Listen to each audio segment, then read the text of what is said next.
Good morning students. आज की अपनी ऑनलाइन क्लास का ये 9th लेक्चर है और अपना चैप्टर वही है, chapter number 10 motion and measurement of A distances. तो स्टूडेंट्स अपना ये चैप्टर कंप्लीट हो चुका है और प्रीवियस लेक्चर में हमने इसकी एक्सरसाइज के जो क्वेश्चंस थे उनको डिस्कस किया था। तो स्टूडेंट्स प्रीवियस लेक्चर में हम अप्रोक्सीमेट 7 क्वेश्चंस इसके डिस्कस कर चुके थे, ठीक है ना, जो कि मैंने आपको अपनी गूगल क्लासरूम ऐप के थ्रू एज ए होमवर्क भी दिया है। ठीक है स्टूडेंट्स, तो आज हम नेक्स्ट क्वेश्चन को डिस्कस करने वाले हैं। तो स्टूडेंट्स नेक्स्ट क्वेश्चन है अपना क्वेश्चन नंबर 8। तो स्टूडेंट्स क्वेश्चन है अपना right the similarities and differences between the motion of a bicycle and a ceiling fan that has been switched on। तो स्टूडेंट्स हमें क्या बताना है, हमें ये बताना है कि कोई सीलिंग फैन है अपना, वो ऑन है मतलब वो चल रहा है, ठीक है ना, और दूसरी क्या है, बाइसिकल है। ठीक है, तो बाइसिकल में और अपना जो सीलिंग फैन है इन दोनों के अंदर सिमिलरिटीज क्या क्या है, मतलब समानताएं क्या क्या हैं, और डिफरेंसेस मतलब अंतर क्या क्या हैं, ये हमें डिस्कस करना है यहाँ पर। तो स्टूडेंट्स आपको पता है जो अपनी बाइसिकल होती है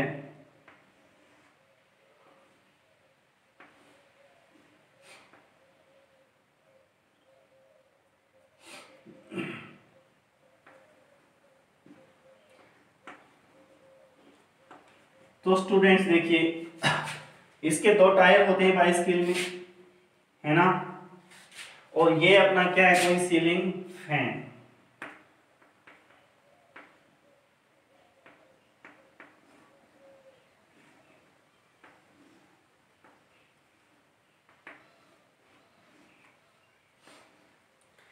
ठीक है स्टूडेंट्स, तो क्या होता है देखिए, मान लो बाइसिकल के जो टायर्स, आपको क्या बताना है कि जो बाइसिकल है वो चल रही है, मतलब बाइसिकल कैसे मोशन के अंदर है, बाइसिकल एक पॉइंट से one point to another point क्या करती है, मूव करती है, मतलब स्ट्रेट पाथ में क्या करती है, मूव करती है। ठीक है, तो उसको हम कंसीडर पहले नहीं करते हैं, पहले हम इस टायर्स को देखते हैं, इस बाइसिकल के टायर्स को। ठीक है ना स्टूडेंट्स, तो ये टायर्स क्या करते हैं, अपने जो पॉइंट ऑफ एक्सिस है इनका,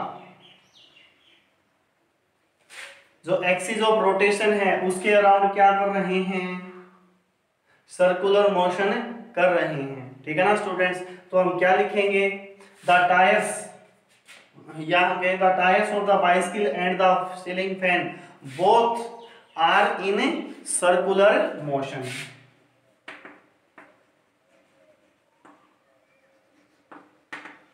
ठीक है ना स्टूडेंट्स, मतलब बाइसिकल के टायर्स, ठीक है, और जो सीलिंग फैन है वो क्या कर रहे हैं, सर्कुलर मोशन कर रहे हैं।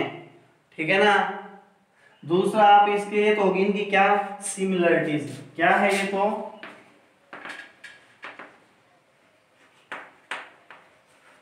ये तो क्या इसकी सिमिलरिटी है दोनों की, है ना।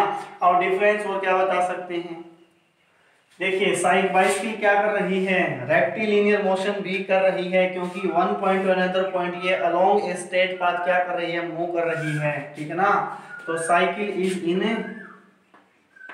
रेक्टिलिनियर,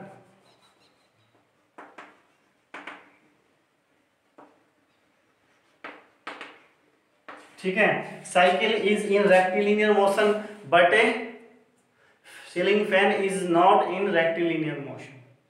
ठीक है ना, और भी अगर बताना चाहो तो क्या बता सकते हो, cycle goes from one point to another point, है ना, but the ceiling fan is in circular motion at a fixed point, मतलब जो सीलिंग फैन है वो एक ही पॉइंट के ऊपर क्या कर रहा है, सर्कुलर मोशन कर रहा है, लेकिन साइकिल एक स्थान से दूसरे स्थान पर क्या कर रही है, मूव कर रही है। ये भी क्या है, इनके बीच में डिफरेंसेस है, साइकिल में, बाइसिकल में और सीलिंग फैन में। सिमिलरिटी क्या है कि both the tyres of the cycle and ceiling fan are in circular motion. ठीक है ना स्टूडेंट्स। अगला क्वेश्चन डिस्कस करते हैं। अगला क्वेश्चन है students, why could you not use an elastic measuring tape to measure distances.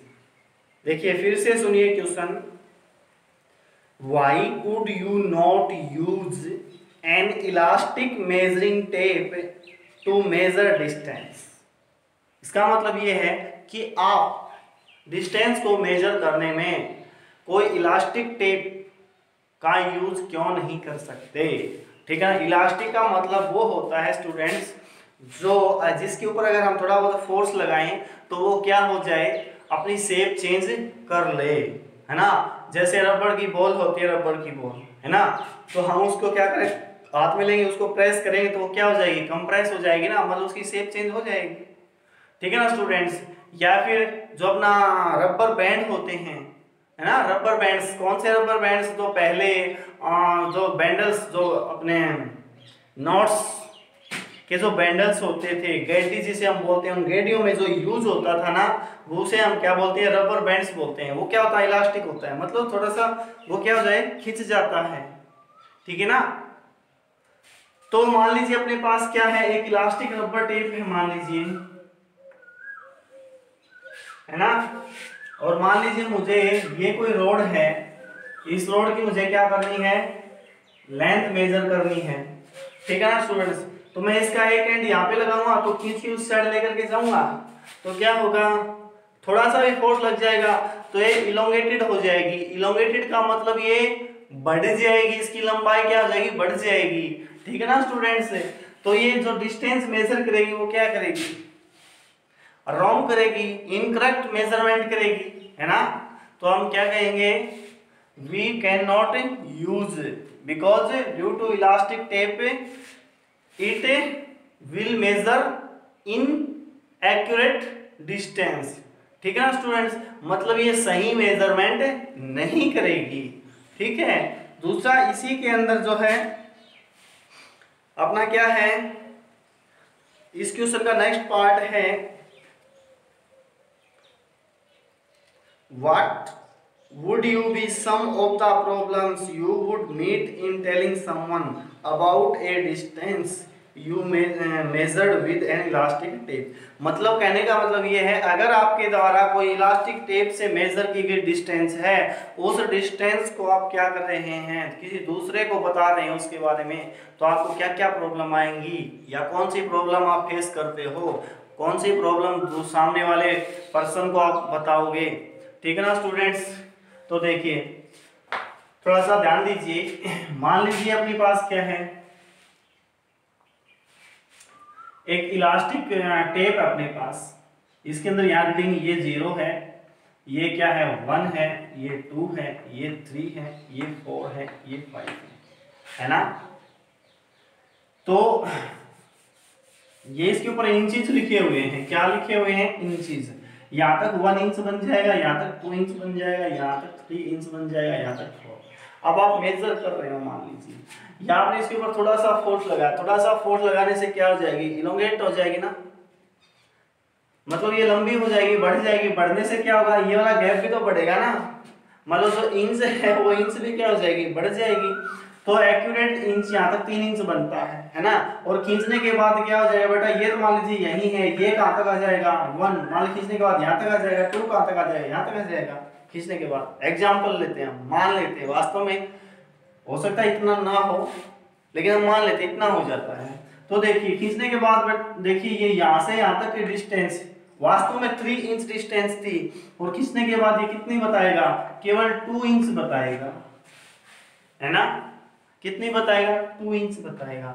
तो इलास्टिक टेप से मेजर की गई जो डिस्टेंस होगी वो क्या होगी, वो जो एक्चुअल डिस्टेंस से कम होगी। क्या होगी, एक्चुअल डिस्टेंस से क्या होगी, कम होगी। ठीक है ना स्टूडेंट्स। तो आप दूसरे को क्या बताओगे, आप ये बताओगे कि क्या प्रॉब्लम बताओगे कि अगर हम if we use an elastic tape for the measurement of the distance, then the distance measured by the elastic tape will be less than the actual distance, मतलब जो इलास्टिक टेप के द्वारा मेजर की गई जो डिस्टेंस होगी वो कम होगी वास्तविक डिस्टेंस से। ठीक है ना स्टूडेंट्स, ये हम प्रॉब्लम क्या करेंगे, फेस करते हैं इसके अंदर। ठीक है, नाउ स्टूडेंट्स अपना नेक्स्ट क्वेश्चन है, give 2 examples of periodic motion. अपने को पीरियोडिक मोशन के क्या देने हैं, 2 एग्जांपल्स देने हैं पीरियोडिक मोशन के, क्या देने हैं एग्जांपल। ठीक है स्टूडेंट्स, तो सबसे पहला एग्जांपल आप बता सकते हो, motion of the pendulum of a clock, है ना। किसी क्लॉक का जो पेंडुलम होता है उसका जो मोशन होता है वो कैसा होता है, पीरियोडिक होता है ना। देखिए पेंडुलम क्या होता है, पहले तो ये सुनिए, पेंडुलम क्या होता है, कोई वेट होता है स्फेरिकल, उससे क्या होता है कि रोप बंधी हुई होती है ना। जब हम इसको फ्री छोड़ते हैं, जब रेस्ट में होता है, तो जिस पोजीशन के ऊपर ये होता है उस पोजीशन को हम बोलते हैं इसकी मीन पोजीशन या इक्विलिब्रियम पोजीशन। ठीक है ना स्टूडेंट्स, कौन सी पोजीशन बोलते हैं, मीन पोजीशन। तो अब ये इस पेंडुलम की कौन सी पोजीशन है, मीन पोजीशन। ठीक है ना, अब हम मान लीजिए इसको इसकी मीन पोजीशन से थोड़ा शिफ्ट करके छोड़ देते हैं, तो स्टूडेंट्स इस तरह से क्या करने लगता है, मोशन करने लगता है। ठीक है ना, तो इसका क्या होता है, यहां से लेकर के यहां जाना और फिर यहां वापस यहां आना। ठीक है, यहां से लेकर के यहां जाना, यहां तक वापस आना, आई, ये इसका एक साइकिल हो जाता है। तो प्रत्येक साइकिल मतलब यहां से यहां गया, फिर यहां से यहां गया, फिर यहां से यहां गया, आई बात समझ में। तो इस प्रोसेस में एवरी साइकिल के अंदर जो टाइम लगता है वो टाइम क्या होता है, फिक्स होता है। ठीक है ना, वो टाइम हमेशा क्या होता है, कांस्टेंट होता है। इसलिए जो एक पीरियोडिक अपना जो पेंडुलम होता है, इस पेंडुलम का जो मोशन होता है वो कैसा होता है, पीरियोडिक होता है। ठीक है ना स्टूडेंट्स, और एग्जांपल अगर हम बताना चाहें तो motion of a minute hand of a clock, मतलब मिनट हैंड का जो मोशन होता है वो क्या होता है, पीरियोडिक होता है। मतलब अपने जो क्लॉक के पूरा एक डायल का जो पूरे डायल का एक चक्कर लगाती है ना जो मिनट क्लॉक, वो एक फिक्स टाइम के अंदर लगाती है। पूरा कितना टाइम ले लेती है, 1 आवर ले लेती है। वो यहाँ से चलेगी यहाँ आने में 1 घंटा, फिर यहाँ से चलेगी यहाँ तक आने में 1 घंटा, फिर यहाँ से यहाँ चलेगी यहाँ तक आने में 1 घंटा। ठीक है ना स्टूडेंट्स, या आप सेकंड हैंड के लिए भी बोल सकते हो। अगर सेकंड हैंड है कोई किसकी, क्लॉक की, वो देखिए यहाँ से चलेगी यहाँ आएगी, कितना टाइम रहेगा उसका, 1 मिनट है। यहाँ से यहाँ तक पहुंचने में 1 मिनट, फिर यहाँ से यहाँ तक पहुंचने में 1 मिनट, फिर यहाँ से यहाँ तक पहुंचने में 1 मिनट। ठीक है ना, तो इसे जो फिक्स टाइम होता है इसे बोलते हैं टाइम पीरियड। क्या बोलते हैं, टाइम पीरियड। ठीक है ना, तो जो मिनट हैंड का जो टाइम पीरियड होता है वो अपना एक साइकिल कंप्लीट करने का या 1 रोटेशन कंप्लीट करने का वो तो होता है 1 आवर। कितना होता है, 1 आवर। किसके लिए, मिनट हैंड के लिए। और सेकंड हैंड के लिए जो टाइम पीरियड होता है वो कितना होता है स्टूडेंट, 1 मिनट। कितना होता है, 1 मिनट। ठीक है ना, तो ये 2 एग्जांपल आप बता सकते हो, पेंडुलम का और मिनट हैंड्स या सेकंड हैंड्स का। ठीक है स्टूडेंट्स, थैंक यू।